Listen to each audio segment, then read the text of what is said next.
Opa, beleza pessoal? Tranquilo? Bom dia para vocês, todo mundo bem? Espero que vocês estejam ótimos, né? Estou aqui para a terceira parte da nossa aula sobre industrialização. Nós vamos agora falar da crise de 1929, que é assim um conteúdo que dá continuação à segunda revolução industrial e os modos de produção industrial, o taylorismo e o Fordismo. Então vamos lá, vamos entender um pouquinho, né, uma versão muito resumida, é claro, do que foi a crise de 1929 e a ideologia que foi adotada para recuperar os Estados Unidos e a Europa dessa ideologia, que foi o keynesianismo e o welfare state, ou o estado de bem-estar social, né?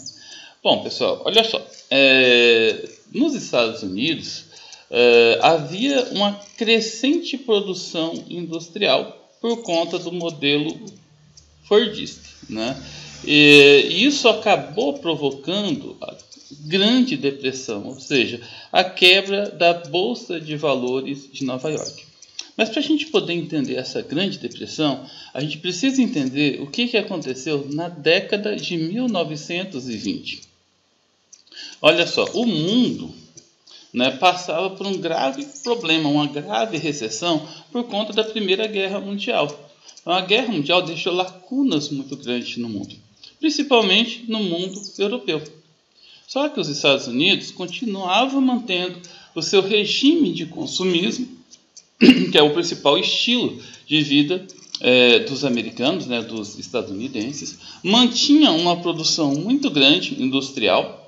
Só que o principal consumidor desses produtos era o povo europeu, né? Isso gerou um problema sério, né? Gerou um problema sério, pessoal, que foi quando você está em crise, o que você faz? Você diminui o consumo. E foi isso que a Europa fez. Vamos entender então, pessoal, primeiro o que é ação e como que aconteceu essa queda. Nesse slide agora, eu vou colocar de maneira bem pormenorizada, né, de maneira bem detalhada, o que aconteceu lá, né? Olha só, por conta do crescimento da produção, as ações das empresas desvalorizaram. Das empresas nos Estados Unidos desvalorizaram. O que são ações? Ações são parte de uma empresa que é aberta, uma empresa de capital aberto. Ou seja, é um pequeno pedacinho da empresa que é colocado no mercado, nas bolsas de valores, e que as pessoas podem comprar. Esse valor ele pode ser real, ele pode ser especulativo. Como a produção estava em alta, havia o valor especulativo, né? Ou seja, não era o valor real, né? E é complicado, porque o principal mercado consumidor dos Estados Unidos era a Europa, e eles reduziram seu consumo para se recuperar da guerra. A redução do consumo dos europeus, não tinha mais para quem vender, né? Aliada à superprodução e também aquela ideia de autorregulação do mercado, que era a expectativa que os americanos tinham, né, causou a Quinta-feira Negra, ou seja, a queda da Bolsa de Valores de Nova York, que era a maior bolsa de valores do mundo. E com essa quebra, né, empresas e bancos do mundo todo foram à falência. A crise se espalhou pelo mundo todo, principalmente nas economias capitalistas, gerando uma grande recessão, né? Aqui imagens da Quinta-feira Negra, dia 24 de outubro de 1929, que foi o ápice da crise na Bolsa de Valores, né?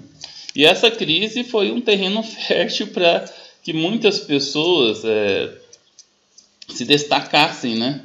Inclusive essa imagem que está no material de estudos de vocês, né?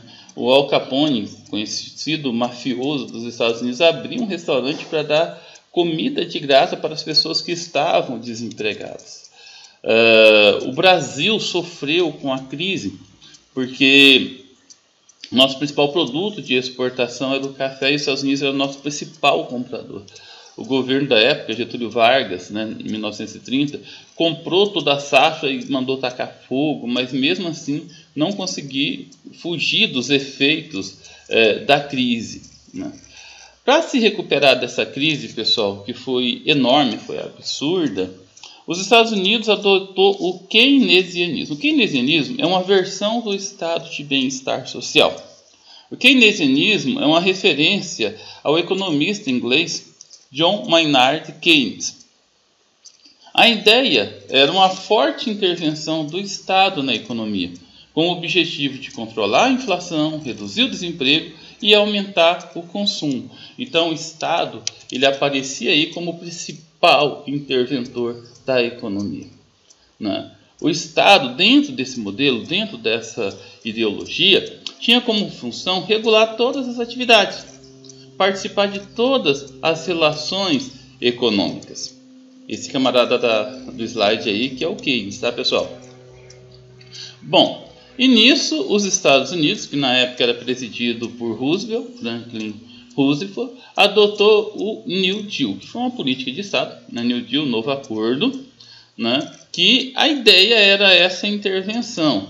Entre as principais medidas estava lá o controle do Estado na produção, para evitar excedentes e, consequentemente, perdas, né? A política do pleno emprego, o controle do preço para as produções da indústria e as produções agrícolas, geração de emprego por meio de obras públicas, incentivo ao consumo e outras medidas como seguro-desemprego, incentivo à poupança e assim por diante. Todas aquelas medidas que hoje são tão criticadas, né, pelos governos e pelos políticos de direita, pelos ideários de direita. Ou seja, o New Deal, na verdade, foi uma política de intervenção direta no Estado.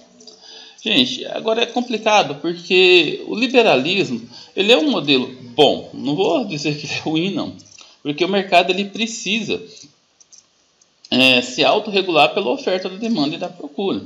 Só que o liberalismo, durante o século XIX e começo do século XX, ele foi bastante complicado, porque ele não tinha um código de ética, não é verdade? E ele gerou muito desemprego, péssimas condições de vida. E ele foi um terreno fértil, porque gerou diretamente a Primeira Guerra Mundial. E as consequências da Primeira Guerra gerou um terreno fértil para quê? Para que quebrasse a Bolsa de Valores de Nova York, né? E como consequência disso, a ascensão de movimentos totalitários, regimes totalitários na Europa, como o nazismo, o fascismo, na verdade, o franquismo na Espanha, né? Regimes totalitários que se baseavam o quê? No cerceamento da liberdade de expressão, no autoritarismo político, no estabelecimento de um partido único, na perseguição às minorias. Ou seja, surge aí o socialismo e o comunismo como uma tendência a acabar com esses regimes, não é verdade? Então o capitalismo precisou se adaptar. E durante a década de 1950, ou seja, pós-Segunda Guerra, né, a teoria do economista britânico Thomas Marshall, a teoria do welfare state, também conhecido como o estado de bem-estar social, ou seja, o estado que provém o necessário para que a sociedade possa sobreviver, o estado que investe em segurança, investe em cidadania, em saúde, educação, entendeu? Passa a ser fortemente adotado pelos países europeus. A ideia era conter o avanço dos regimes totalitários. E deu certo. E muitos países europeus se recuperaram da crise da Segunda Guerra, adotando o estado de bem-estar social. Essa ideologia é a mesma do keynesianismo, que foi adotado nos Estados Unidos e foi responsável pela recuperação da crise dos Estados Unidos durante a década de 1930. Tá? Pessoal, é isso aí. Espero que vocês tenham curtido, né? Tenham entendido bem o conteúdo. Pode deixar nos comentários aí as dúvidas, né? No próximo vídeo nós vamos falar da terceira revolução industrial e de outros modos de produção, né? O surgimento do toyotismo e do volvismo.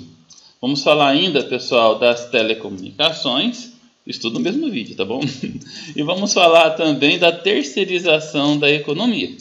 E terminando o próximo vídeo, que vai ser a quarta parte, nós vamos fazer um vídeo só analisando questões do Enem e de vestibulares, né, que falam sobre esse assunto, beleza? Então, Então fiquem com Deus e até a próxima. Valeu, pessoal!